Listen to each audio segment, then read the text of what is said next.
They want to say the anti-vaxxers are back. I vaccinate my kids. She's vaccinated her kids. I mean, we have vaccinated our children. And then something has happened. Something has changed, and you're affected by a vaccine injury. I'm a pharmacist who is vaccine injured. And so I'm here, and my sister, she has a son who is vaccine injured. And so when you experience the injury, then you kind of rally around, and then you find you don't have to look far. There are people I'm sure, right next to you that have probably suffered an injury, maybe don't even know. And so that's what, as West Virginians for Health Freedom, we're trying to bring everyone in West Virginia, because people have vaccine injuries and they don't even realize it, or they don't know.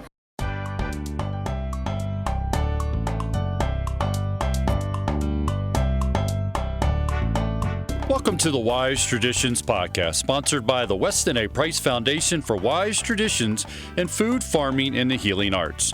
We are your source for scientific knowledge and traditional wisdom to help you achieve optimal health. I'm your host, Hilda Labrada Gore. This is episode 72, and my guests are a group of women from West Virginia who are standing firm in their fight for informed consent when it comes to vaccinations. Each has their own story, and you'll get glimpses of what brought them very recently to the West Virginia legislature to try to lobby for a vaccine exemption. Afsaneh Faerber is an attorney. Dr. Holly Garrison is a chiropractor. Chanda Adkins is a doctor of pharmacy. Lori Jones is a certified natural health professional. And Elizabeth Murphy is studying to be a homeopath. She is also the co-founder of West Virginians for Health Freedom. She was my first point of contact with this wonderful group of amazing women. Before we dive into the conversation, we want to thank our sponsors. Wise Traditions is supported in part by the Farm to Consumer Legal Defense Fund. For the past 10 years, Farm to Consumer Legal Defense Fund has protected access to nutrient-dense foods produced by small, sustainable farms, defending local food producers against government harassment. Go to farmtoconsumer.com. And listeners like you, we appreciate your listening, your shares on social media, and the financial support you give to keep this program on the air. Thank you so much. And now on to the conversation, which was recorded last month at the Revolution for Truth March and Rally in downtown Washington, D.C.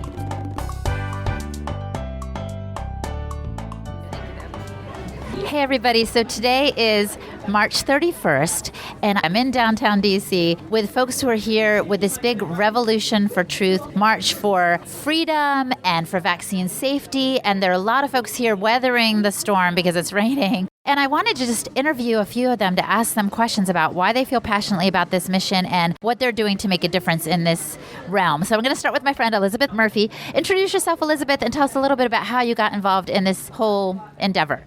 Well, my story's a little bit different because I don't have children and I'm not necessarily vaccine injured myself. I have eczema, and I was injured by a steroid shot. And so long story short, I started doing research into how to recover from my steroid shot injury, and everything kept coming up with vaccines cause eczema. So that's my little story.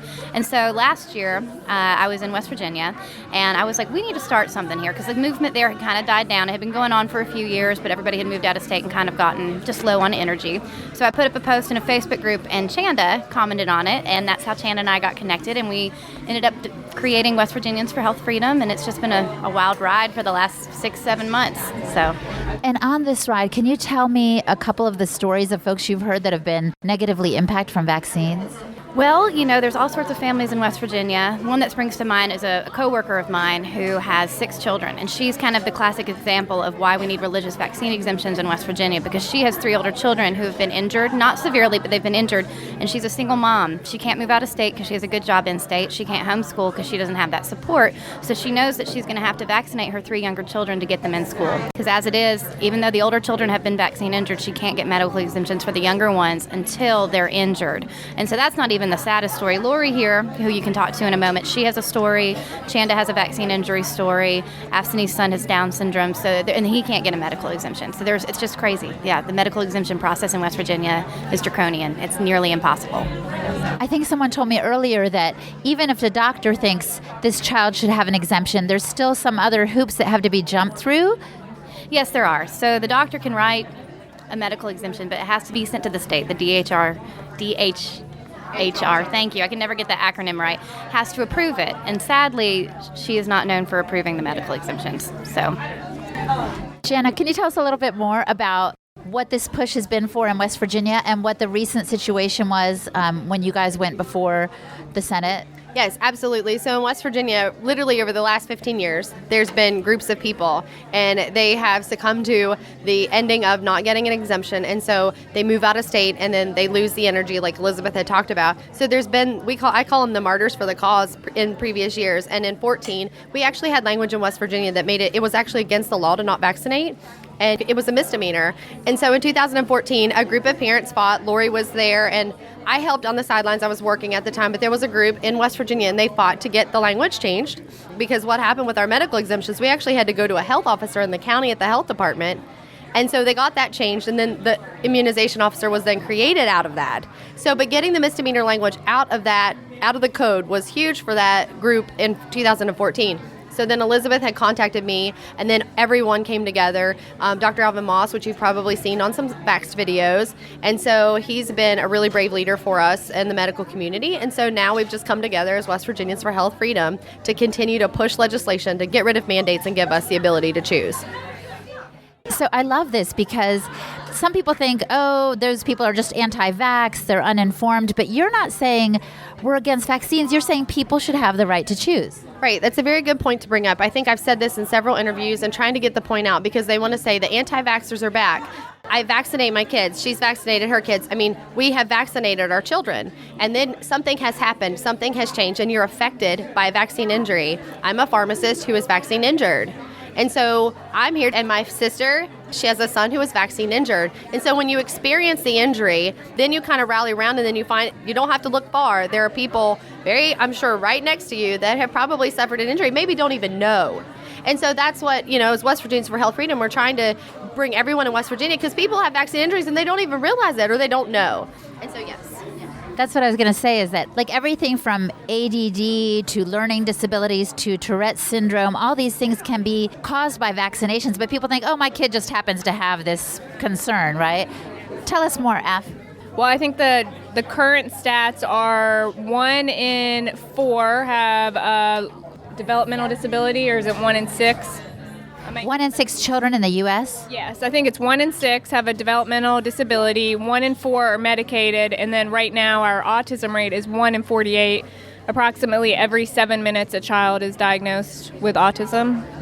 Now, what would you say to someone who's like, oh, you guys are just, linking it, there's, what did they call it? Correlation, but not causation. So, you're really off track. What would you say to them?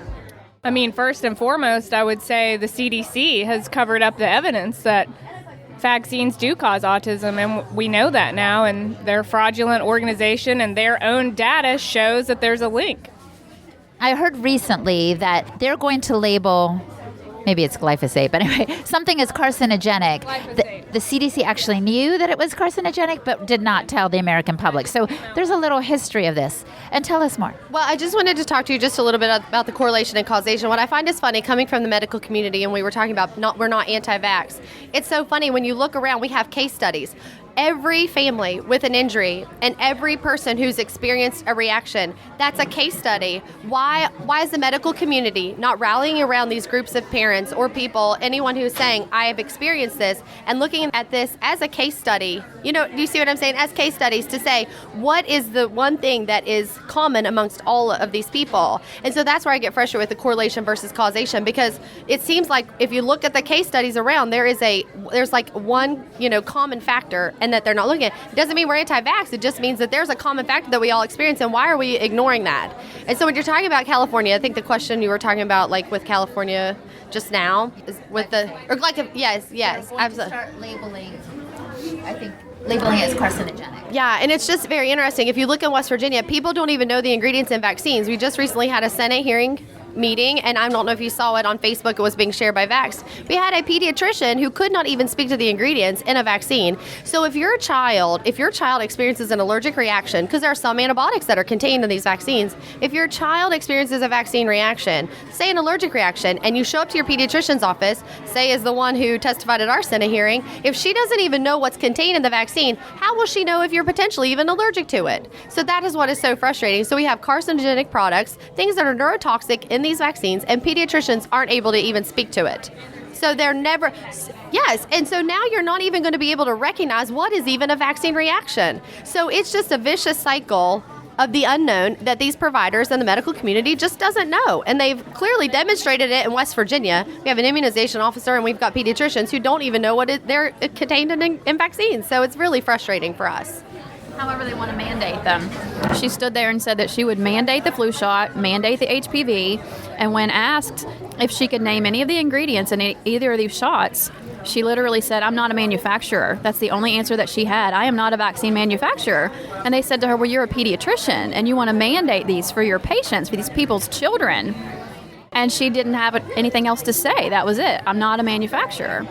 So when you were advocating for this religious exemption or some kind of exemption in West Virginia, what happened? So was this part of a hearing, this conversation where this woman was saying, "I don't know what the ingredients are"? We actually made it to the education committee. We actually made it through the education committee. We passed that one. It was the hearing in the education committee. We had speakers. It actually ended up being a 3 different day hearing. We had speakers on the first day. We had Dr. Chanda Adkins, and then we had Dr. Moss. And then the second day that we had the hearing, they brought in our immunization officer and a pediatrician from WVU, and she's the one we're speaking of. And then the third day that we came back, they had another pediatrician to speak, and then we finally just said, "Let's just vote. We have the votes in this committee. Let's just shut up and vote." And we did, and we won. We got through that committee. The problem was, after that, even though we had the majority in the Senate, majority in the House, one man, the head of the Health and Human Resources Committee, his name is Dr. Tom Takubo, he literally told us to our face, "I don't agree with your cause, and I will not let you on my committee." So we didn't get heard. They didn't vote. We didn't even get heard because one man. That's legal? Apparently so. We've tried every angle to get around it, and some of our actual senators that were on our bill as sponsors said it is political suicide to go up against a chair of a committee like that. So they just basically let it go. That is so disheartening. And yet you all don't seem like you're giving up because you're here today at this demonstration. What steps are going to happen next in West Virginia, and then what impact do you hope to see in the future? We're coming back next year, and we're hoping to grow our group. Right now, we're a group of over 600 members. That number's growing daily, so I want to see an increase in that. And we know who our enemies are. We know who our friends are in the legislature, so we go from there. But why do you think this one man this doctor on the Senate, why was he so unwilling to hear the evidence or unwilling to bend to what he was listening to? Well, as a pharmacist that's part of the medical community, you have to look at, there were physicians groups emailing the senators. I mean, the pressure is it's probably insurmountable. I mean, you can't, and to go up against your own profession, it's extremely difficult. And so when I tell my professors from pharmacy school, this happened to me. I was not given informed choice. I received a vaccine injury. And they look at you like deer in the headlights kind of look. And so I can't imagine the pressure that he's experiencing or he's feeling. He claims to be a pro-life Christian. And so we need to focus on that with him and try to get him to understand the importance of this issue when it comes to vaccines. But he was not going to hear the bill for us to allow the bill to proceed through the democratic process. Well, I'm so proud of you ladies for standing strong and really advocating for informed consent, for parental choice, for exemptions when needed, because I can only imagine that mother of 6 that you mentioned earlier, Elizabeth, has 3 vaccine-injured children, and yet she has to vaccinate the rest. There's no way out from that. That's just mind-boggling. So there's been children in West Virginia who have brought medical exemptions from other states that have been denied.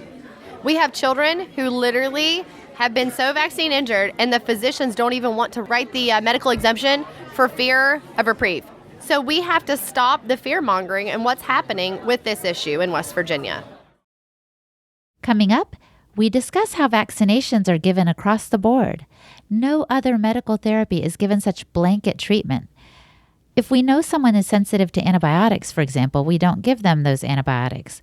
Why aren't we as cautious with vaccines with those who may react to the ingredients in them?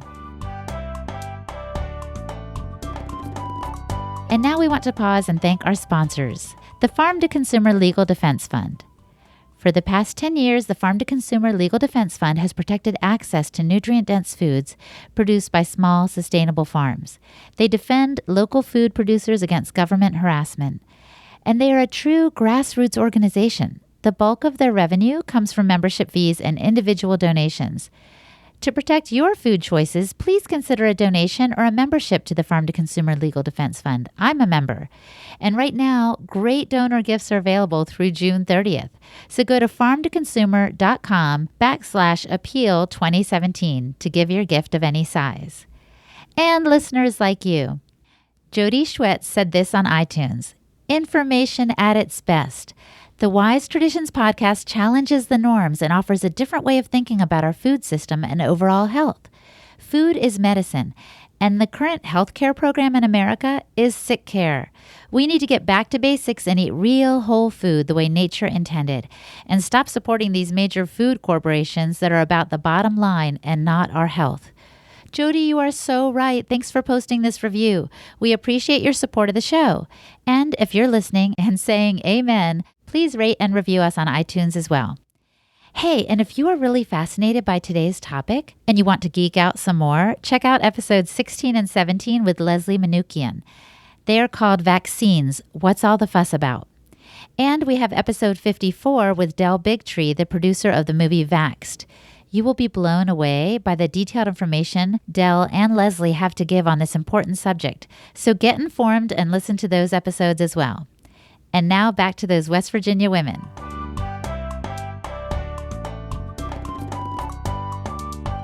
Now, someone said to me earlier that they feel like, there's been a movement against GMOs and it's gaining steam, right? And so more and more people say, yeah, we want to know what's in our food. Again, a simple, informed position to take. And they say that they think the vaccination movement or this concern about informed consent is going to grow as well. What do you think? Do you think that's possible? I absolutely think that's possible because we're waking up and learning about what's in the products. So it makes sense. The thing that they're fighting against in the Roundup, it's in the vaccines. We're injecting it into our children, and we didn't know that. None of us knew that. And again, none of us are in the position where we didn't vaccinate our children. I have 3 vaccinated children who are completely up to date on their vaccinations. They're in public school, but because of the injuries that I saw my sons go through, I decided to stop vaccinating, and I have a daughter that's unvaccinated. And the difference in their health is dramatic. And, the fact of the matter is, even if my sons who are damaged got vaccine exemptions, I would have to vaccinate my daughter, have her have an injury, and then try to get, almost impossible to get exemption. So that's one of the things that we're trying to fight for, is just having the choice to say, hey, I have an uncle who died of Guillain-Barré syndrome following a flu shot. I know our medical history and our family history, we have a harder time processing these toxins.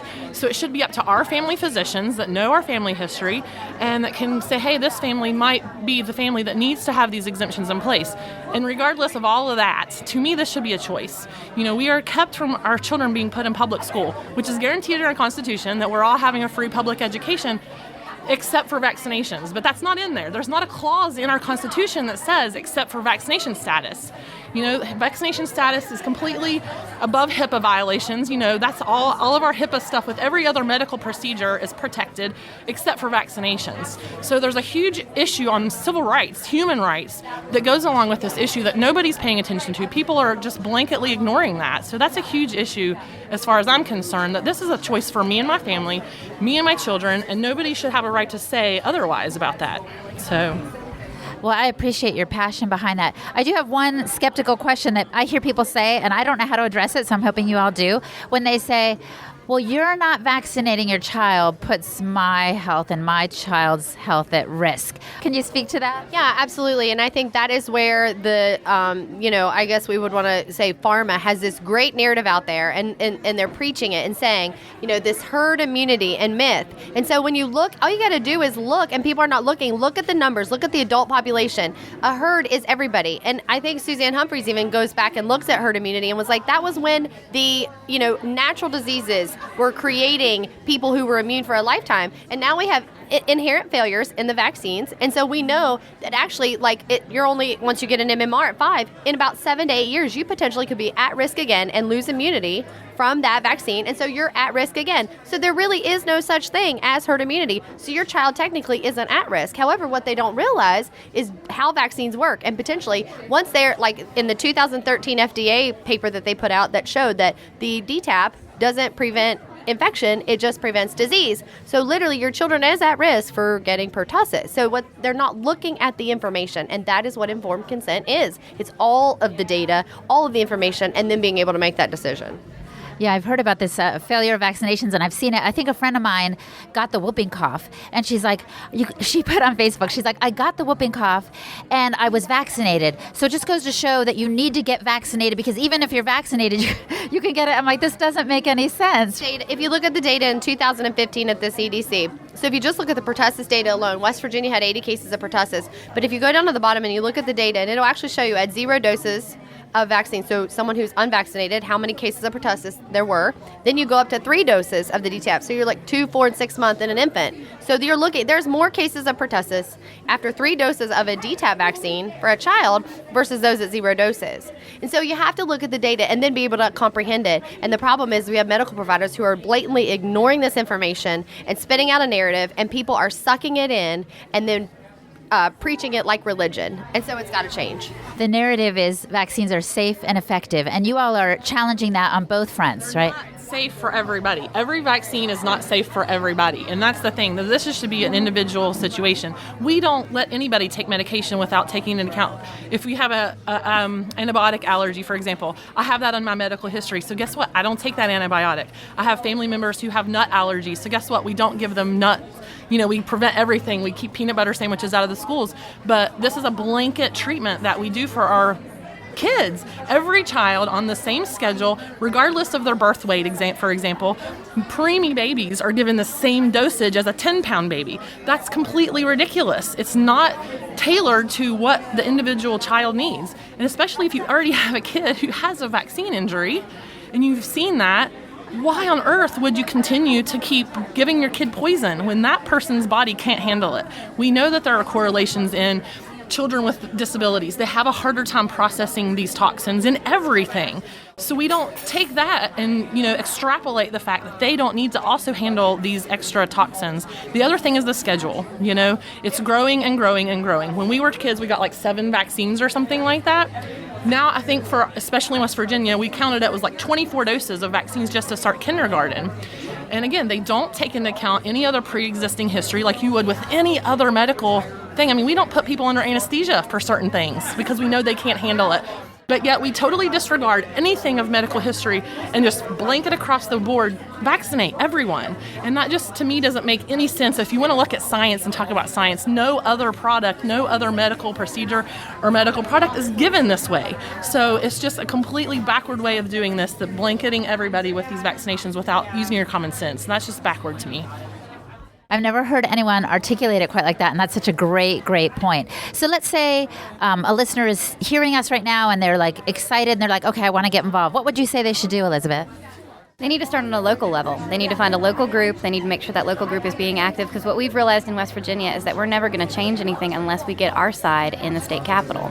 So we're looking at how to have people run for county commission, House of Delegates, and eventually senator. I want Chanda to run. I want Chanda to be our little Senator Chanda in there. But seriously, though, that's what you have to do. And I mean, when I lived in Tennessee, I was not involved. I didn't know anything about my political people, even on who is my little county rep. I had no idea. And so it's very strange for me now to realize that I was making grave mistakes in being so uninvolved in the political process, because I think that's where change is going to happen. That's what we have to do. So yes, find a local Facebook group. They're everywhere. Start one if there's not one in your area, and just find like-minded people and get active. It's that simple. I mean, that's all. Our group is not even a year old.